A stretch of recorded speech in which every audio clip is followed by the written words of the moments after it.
Assalamualaikum warahmatullahi wabarakatuh. Bismillah, alhamdulillah, wasyukurillah, ala nikmatillah, la haula wala quwata illa billah, amma ba'du. Pemirsa dimanapun Anda berada, ketemu kembali dengan Ki Lamong Putro, salam budaya warisan Nusantara. Pemirsa, izinkan saya untuk melanjutkan keterangan-keterangan saya tentang Gajah Mada, prajurit sejati kerajaan Mojopahit. Pemirsa, dimanapun Anda berada, pada episode yang lalu dijelaskan bahwa Gajah Mada berada di Bancuruk Kenjeran, Ujung Galuh. Kedatangannya adalah untuk menjenguk Kiai Pawagal, yaitu eyang dari Gajah Enggon yang sakit. Ternyata sakitnya Empu Pawagal itu disebabkan karena ilmu yang dimiliki oleh Empu atau Kiai Pawagal ini belum mendapatkan sosok tubuh pengganti yang ditempati oleh ilmu itu. Oleh sebab itu, Kiai Pawagal tidak mau pergi meninggalkan dunia ini selama masih belum ada badan yang mau mewadahi ilmunya. Oleh sebab itu, setelah bercakap-cakap, berbincang-bincang, tukar pikiran dengan Gajah Enggon, akhirnya karena Gajah Enggon tidak berani untuk mewarisi ilmu itu, maka Gajah Mada akhirnya ditawari dan Gajah Mada siap untuk menerima ilmu itu. Akhirnya ilmu puting beliung dari Kiai Pawagal ini diwarisi oleh Gajah Mada. Sungguh bisa mewarisi ilmu ini luar biasa, karena ilmu ini dapat meredam puting beliung dan juga bisa menciptakan puting beliung. Gajah Mada menganggap memiliki ilmu-ilmu seperti ini sangat penting untuk mendukung cita-citanya mempersatukan Nusantara. Karena penyatuan Nusantara dinilainya sesuatu yang sangat penting. Karena dengan persatuan Nusantara, maka tujuan dan visi misi dari mensejahterakan kehidupan rakyat Mojopahit maka bisa dicapai. Karena mereka di dalam satu bendera, mereka di dalam satu cita-cita, yaitu Gemah Lipat Loh Jinawi Toto Tentrem Kartora Harjo. Rakyat yang adil dalam kemakmuran dan kemakmuran di dalam keadilan. Dengan demikian, maka perlu dukungan-dukungan. Salah satu di antaranya adalah ilmu-ilmu yang bisa membawa dirinya disegani dan bisa menundukkan lawan-lawan untuk mengurangi korban-korban jiwa manusia. Oleh sebab itu, walaupun taruhannya adalah nyawa, Gajah Mada tetap bertekad untuk menguasai ilmu ini. Karena Gajah Enggon tidak sanggup mewarisi ilmu dari eyangnya, maka Gajah Mada dengan tekad bulat, walaupun taruhannya adalah nyawa, maka Gajah Mada berani untuk menerima warisan ilmu ini dari eyangnya, yaitu Kiai Pawagal, dan akhirnya berhasil, tetapi ditempuhnya dengan sangat susah payah. Pemirsa dimanapun Anda berada, sekarang Empu Pawagal sudah tiada. Empu Pawagal umurnya sudah ratusan tahun, 100 tahun lebih. Mpu Pawagal ini usianya seantar dengan eyangnya Gajah Mada. Dan eyangnya Gajah Mada merupakan teman sahabat dari Kiai Pawagal. Karena saat itu Rakerti, yaitu eyang dari Gajah Mada ini, yang asalnya dari Keleng Kediri, kemudian ditugaskan oleh Prabu Kertanegara untuk menjadi seorang akuwu, yaitu kepala benteng pertahanan yang berada di Belulu, untuk mengawasi musuh Singosari, yaitu Linggojoyo, yang ada di daerah Metaun dan Tuban. Maka dipercayakan Kertanegara mencanangkan tentang ekspedisi Pamalayu, yaitu untuk menundukkan daerah Dharmasraya di Sumatera pada tahun 1274. Maka Rakerti ditarik ke Singosari untuk menjadi seorang prajurit pengalasan, karena sejak di Kediri Rakerti adalah prajurit pengalasan andalan dari Prabu Kertanegara. Oleh sebab itu, kemudian kekosongan jabatan akuwu yang berada di Melulu ini kemudian dipercayakan kepada Pawagal. Kemudian Pawagal memimpin akuwu yang ada di Melulu. Sedangkan Rakerti yang dicopot jabatannya dari akuwu itu kemudian digeser menjadi Manua, yaitu setingkat kepala desa yang ada di Modo. Kemudian merangkap sebagai seorang prajurit pengalasan yang sewaktu-waktu dibutuhkan, maka akan berangkat ke Singosari.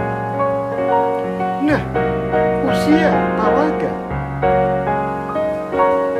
dengan usia Rakerti seimbang, tetapi Rakerti, kakek dari Gajah Mada ini, sudah lama banget meninggal sejak Gajah Mada usia 14 tahun. Tetapi sekarang temannya, yaitu Kiai Pawagal, masih hidup dan baru meninggal saat Gajah Mada sudah menjadi Mahamantri Muktia. Jadi luar biasa, umurnya sangat panjang, yaitu eyang dari Gajah Anggur tidak lain adalah Kiai Pawagal. Nah, oleh sebab itu sekarang ilmu yang dimiliki oleh Kiai Pawagal ini diterima oleh Gajah Mada, karena Gajah Anggur tidak berani menerima ilmu itu. Nah, dengan menguasai ilmu ini, Gajah Mada berpendapat bukan sebuah keserakahan, tetapi justru dengan ilmu ini maka akan digunakan untuk mendukung cita-citanya, yaitu mempersatukan Nusantara. Dengan menguasai ilmu-ilmu ini, maka untuk menghadapi lawan-lawan yang juga menggunakan ilmu-ilmu gaib sebagaimana yang ada di Sumbawa, para prajurit Dompo menggunakan ilmu-ilmu yang mana mereka ini bisa merubah prajurit-prajurit itu menjadi kunang-kunang yang jutaan jumlahnya, sehingga mereka tidak pernah prajurit-prajurit Mojopahit menjumpai prajurit-prajurit Dompo ini berwujud manusia, tetapi berwujud kunang-kunang. Bagaimana bisa membunuh kunang-kunang? Sehingga prajurit-prajurit Mojopahit yang menyerbu ke Dompo mengalami kesulitan. Dan masih banyak lagi keanehan-keanehan di dalam pertempuran. Oleh sebab itu, Gajah Mada dengan menguasai ilmu ini, maka penting baginya untuk mendukung cita-citanya. Pemirsa dimanapun Anda berada, Gajah Mada setelah menerima ilmu ini dari gurunya, yaitu Kiai Pawagal. Sedangkan sekarang Kiai Pawagal setelah menyerahkan ilmu itu kemudian meninggal, maka dengan sendirinya Gajah Mada harus menunggu sampai 7 hari, yaitu sampai proses di mana Kiai Pawagal akan dilakukan sebuah upacara pembakaran mayat. Pemirsa dimanapun Anda berada, masyarakat di Bantulu begitu gembira di saat-saat kedatangan Gajah Mada, tetapi juga susah karena ditinggalkan oleh seseorang yang selalu dimintai petunjuk bagi orang-orang yang ada di sana. Oleh sebab itu Kiai Pawagal ini mendapatkan sebuah julukan Paran Jujukan. Paran Jujukan adalah orang-orang yang sedang mengalami kebingungan karena tidak bisa memecahkan sebuah perkara. Maka Empu Pawagal sebagai orang tua yang bisa memberikan solusi untuk memecahkan persoalan-persoalan hidup dan persoalan-persoalan yang berkaitan dengan mencari rezeki serta masalah-masalah yang lainnya. Kiai Paran Jujukan ini yang disandang oleh Pawagal rupa-rupanya diakui oleh masyarakat di daerah Ujung Galuh. Namanya populer karena beliau dianggap orang tua yang sangat bijaksana dan sakti mandraguna. Pemirsa dimanapun Anda berada, akhirnya Gajah Mada menunggu sampai 7 hari, menunggu proses pembakaran mayat gurunya, yaitu Kiai Pawagal. Pemirsa dimanapun Anda berada, di sela-sela menunggu proses pembakaran mayat, maka digunakan waktu sehari-hari untuk selalu berdiskusi dengan sahabatnya dan saudara yang dalam istilahnya adalah sedulur ketemu rima, yaitu orang lain tetapi seperti saudara, yaitu Gajah Enggon. Karena perjuangan Gajah Enggon dan Gajah Mada dimulai dari prajurit Bayangkara dan bersama-sama memperjuangkan Sahat Jaya Negara diberontak oleh Rangka, sehingga ibu kota praktis dikuasai oleh Rangka. Maka Gajah Mada dan Gajah Enggon mengungsi ke Bedanda bersama dengan Prabu Jaya Negara, sehingga hubungan antara Gajah Mada dengan Gajah Enggon ini melebihi saudara. Dan saat Gajah Mada diangkat menjadi patih dari di Kahuripan dan patih di Jahat, maka Gajah Enggon diusulkan untuk menggantikan kedudukan Senopati di Bayangkara. Dan saat Gajah Mada naik pangkat lagi menjadi Maha Mantri Mukhtar, Perdana Menteri yang utama, sebagai patih yang maha patih, maka Gajah Enggon diusulkan dinaikkan pangkatnya untuk menjadi Kanurupan. Oleh sebab itu jabatan Kanurupan adalah jabatan yang penting. Pemirsa dimanapun Anda berada, sehingga antara Gajah Enggon dengan Gajah Mada ini merupakan sejoli di Mojopahit. kemana-mana selalu ada. Dan Gajah Mada tidak pernah melupakan apabila ada masalah, selalu berdiskusi dengan Gajah Mada. Pemirsa dimanapun Anda berada, pada suatu ketika Gajah Mada bercakap-cakap, berdiskusi dengan Gajah Anggor di Batu Sulung, Kenjeran, Surabaya atau Donggala. Apa yang disampaikan oleh Gajah Mada? Gajah Mada mengingatkan, yaitu tentang visi dan misinya, tentang Sumpah Palapa. Sumpah Palapa yang pada waktu itu diucapkan saat Bunda Gayatri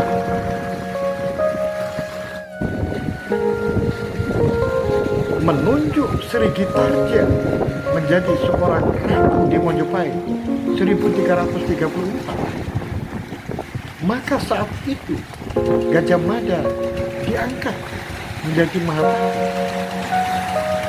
Dan mulai saat itu Gajah Mada bersumpah untuk mempersatukan Nusantara dengan sumpahnya yang sama, yaitu Sumpah Palapa. Di dalam Sumpah Palapa di sini terbersit sebuah persatuan Nusantara.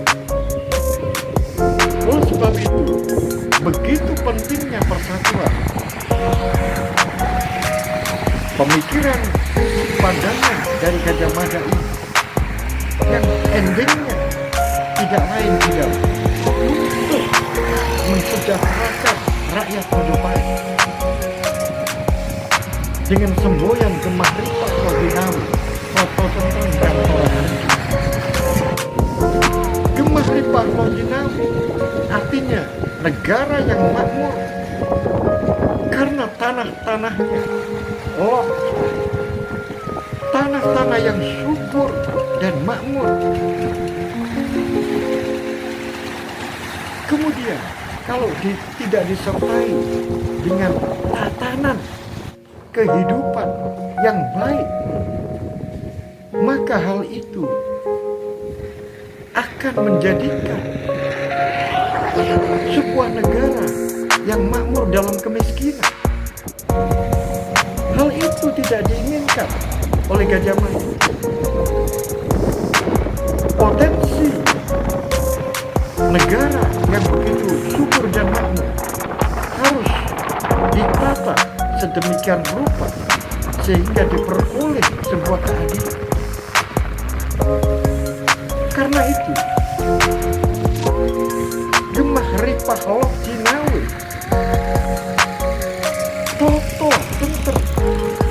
Toto di sini adalah sebuah penataan negara, sehingga bagaimana bisa menjadikan negara itu tertata dengan baik. Toto tentrem di sini melibatkan hukum yang berlaku dan hukum yang memberikan rasa keadilan dan hukum yang memberikan rasa keamanan dan pengayoman di dalam rakyat yang berada di dalam naungan kerajaan Mojopahit. Kalau sudah antara penataan pemerintahan yang baik yang didukung dengan sumber daya alam yang cukup memadai, subur makmur, kemudian ditata dengan sebaik-baiknya, maka akan diperoleh Toto Tentrem Karto, akan diperoleh sebuah kesejahteraan. Itu adalah pandangan visi dan cita-cita dari Gajah Mada. Oleh sebab itu, segala rintangan yang menghalang-halangi Gajah Mada di dalam mempersatukan Nusantara, maka harus berhadapan dengan Gajah Mada. Oleh sebab itu, pada suatu ketika Gajah Anggor dan Gajah Mada mengingatkan yaitu tentang cita-cita yang pernah dikeluarkan oleh seorang Prabu Singosari, yaitu Kertanegara.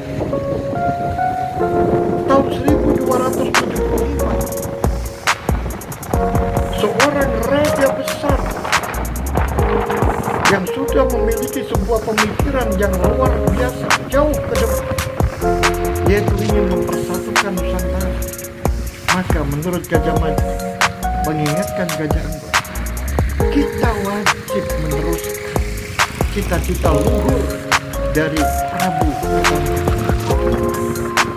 Jadi cita-citaku ini adalah cita-cita yang telah dimiliki oleh Prabu Kertanegara, yang pupus dikarenakan ada orang-orang yang tidak suka dengan penyatuan Nusantara. Oleh sebab itu, latar belakang ini kita harus hati-hati. Ingat, adikku Gajah Anggor, Prabu Kertanegara yang saat itu pernah melukai orang-orang dari Tartar. Pada tahun 1275, orang-orang Tartar mengirimkan utusan ke Singosari. Di saat itu Kertanegara sedang gencar-gencarnya untuk mempersatukan Nusantara, mengirim ekspedisi ke Pamalayu, Sumatera untuk mendudukkan Dharmasraya. Dengan enaknya orang-orang Tartar itu memerintahkan Kertanegara untuk tunduk kepada Kubilaika, sehingga raja pada waktu itu marah besar karena itu merupakan penghinaan raja, penghinaan yang diterima raja oleh Kubilaika. Oleh sebab itu, jawaban tegas dan jawaban yang menyakitkan adalah mencoreng-coreng utusan dari Cina itu. Mukanya dilukai dan kupingnya dipotong satu, supaya itu merupakan jawaban tegas Prabu Kertanegara. Jangan main-main dengan Singosari. Oleh sebab itu merupakan hal yang harus diwaspadai. 15 tahun kemudian, adik, tepatnya tahun 1289, bagaimana tentara Tartar dengan jumlah yang begitu besar, 10.000 orang didatangkan dari Tartar menuju ke Jawa. Bukan main, 10.000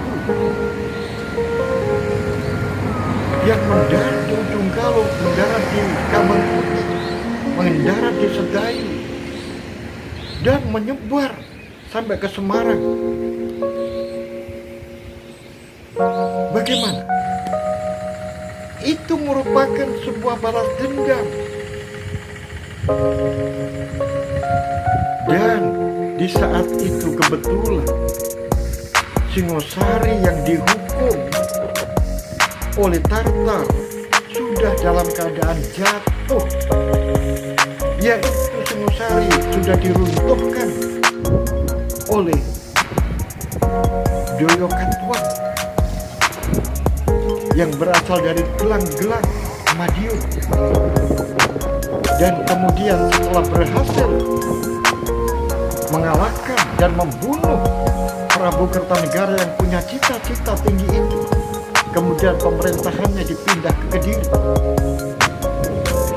Raden Wijaya saat itu menantu dari Prabu Kertanegara, terlunta-lunta bersama 4 istrinya, lari hingga sampai Madura. Dan akhirnya tahun 1289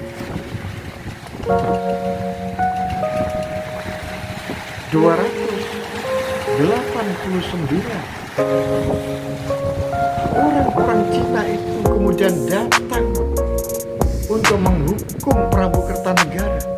Akhirnya dimanfaatkan oleh menantu Prabu Kertanegara, yaitu Raden Wijaya, yang bekerja sama dengan Arya Wiraraja, kemudian mengarahkan tentara Tartar itu untuk menyerbu Joyokapa di Kediri, dan akhirnya Joyokapa itu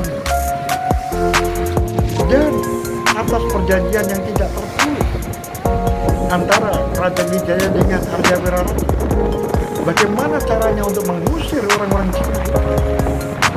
Maka dengan taktik meracuni orang-orang Cina itu, akhirnya 5.000 orang terbunuh dan mereka terpaksa harus pergi, lari terbirit-birit pulang ke negaranya dengan kerugian yang luar biasa.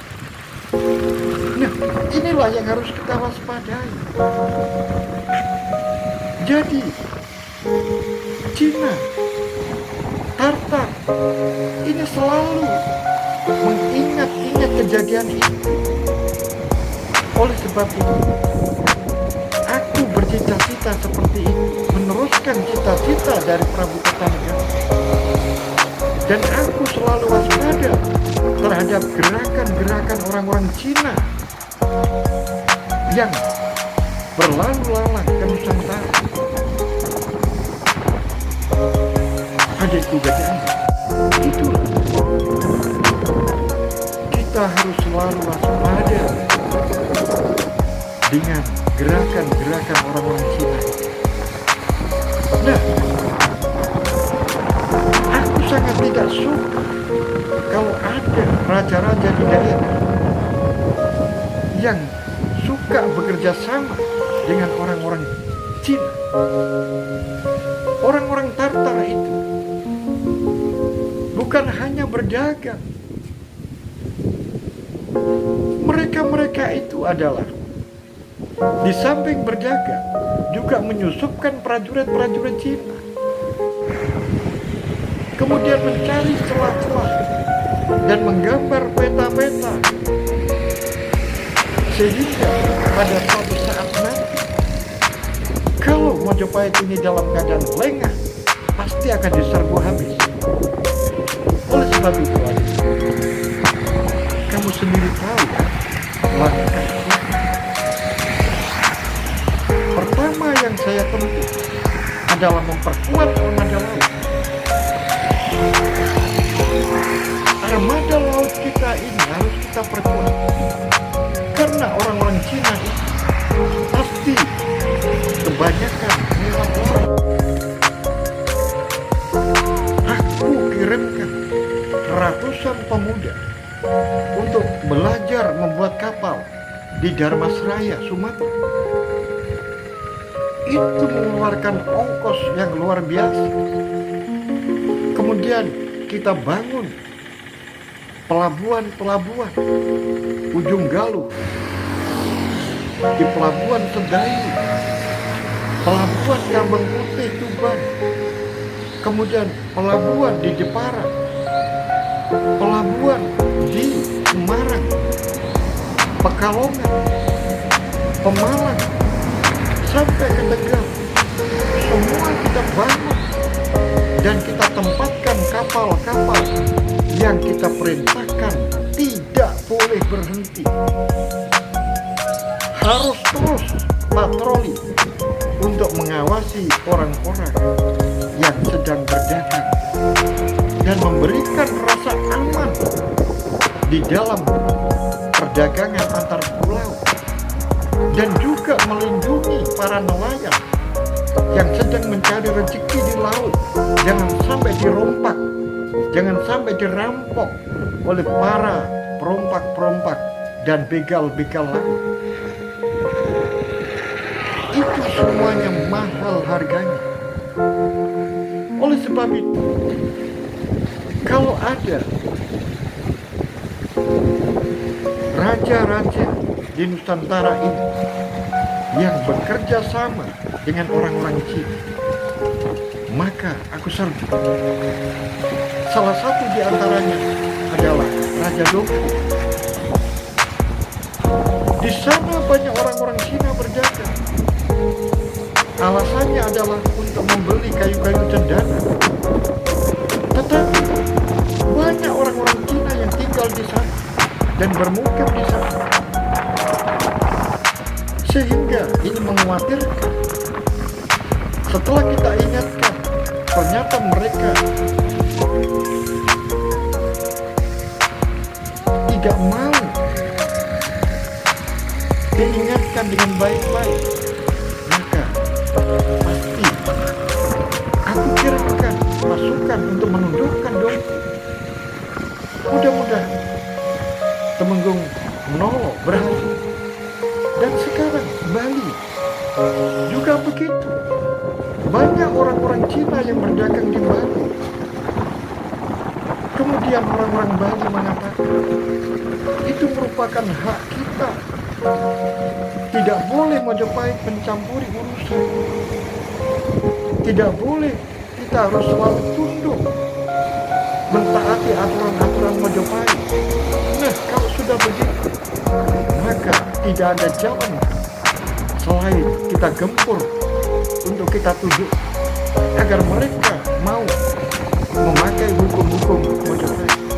Karena mereka sudah mendatangkan orang-orang Cina dan itu bahaya. Begitu adik, gadang. Itu merupakan sebuah cita-cita dan harus kita waspadai tentang gerak-gerik dari orang-orang Cina yang pada suatu saat mencari kelemahan Majapahit dan pasti akan menghancurkan Majapahit apabila Majapahit dalam keadaan baik. Iya kakak, tapi bagaimana dengan Sunda? Itu masalahnya.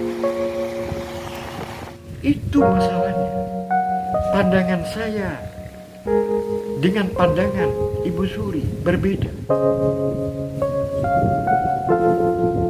Ibu Suri Sri Ditarja Tribono Tunggal Dewi maupun Ibu Suri Diahwiyah Rojo Dewi, pandangannya adalah pandangan tali persaudaraan. Pandangannya adalah dengan sebuah alasan bahwa jangan pernah menunjukkan Sunda, karena Raden Wijaya itu adalah anak keturunan dari pangeran yang ada di Sunda Galuh. Dengan dasar itulah yang menjadikan sebuah perbedaan dengan pandangan saya. Sedangkan adik tahu, orang-orang Sunda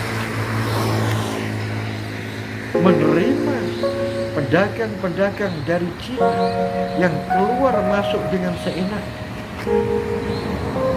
Sedangkan yang mengamankan laut adalah Majapahit. Ongkos untuk mengamankan laut itu mahal. Tetapi dengan keamanan laut itu menjadikan orang-orang Cina ini yang berdagang ke Sunda lebih aman, karena merasa lautnya sudah dalam keadaan aman. Sedangkan yang mengamankan adalah Majapahit.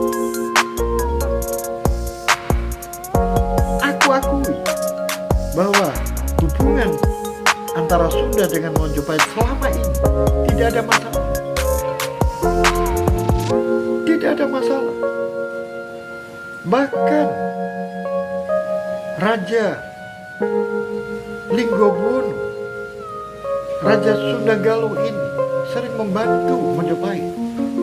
Seperti kemarin ikut membantu penyerbuan kembali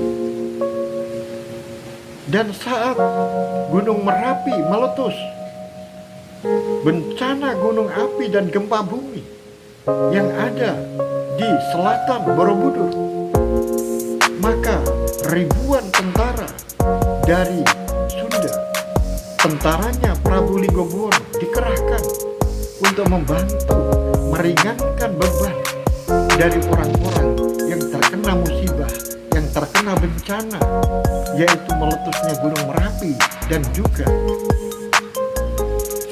gempa bumi yang ada di sana. Apakah itu harga imbalan untuk bisa menjadikan Raja Linggobuwono kemudian bisa memasukkan orang-orang Cina di Sunda? Nah, itulah yang terkadang aku sendiri juga merasa belum bisa menemukan solusinya. Nah, oleh sebab itu, sebuah ide gagasan dari Ibu Suri, yaitu Sri Gitarja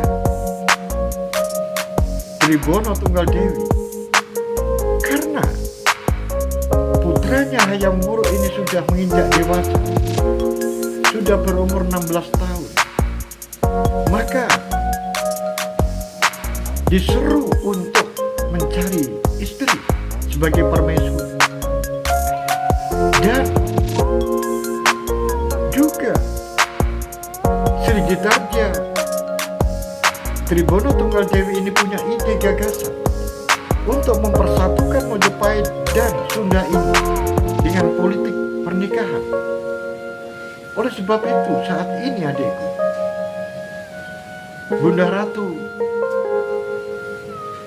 Ibu Suri mengirimkan Patih Maduratna untuk pergi ke Sunda Galuh untuk menemui yaitu Prabu Linggobuwono, karena kabarnya Prabu Linggobuwono ini memiliki seorang anak gadis yang sangat cantik.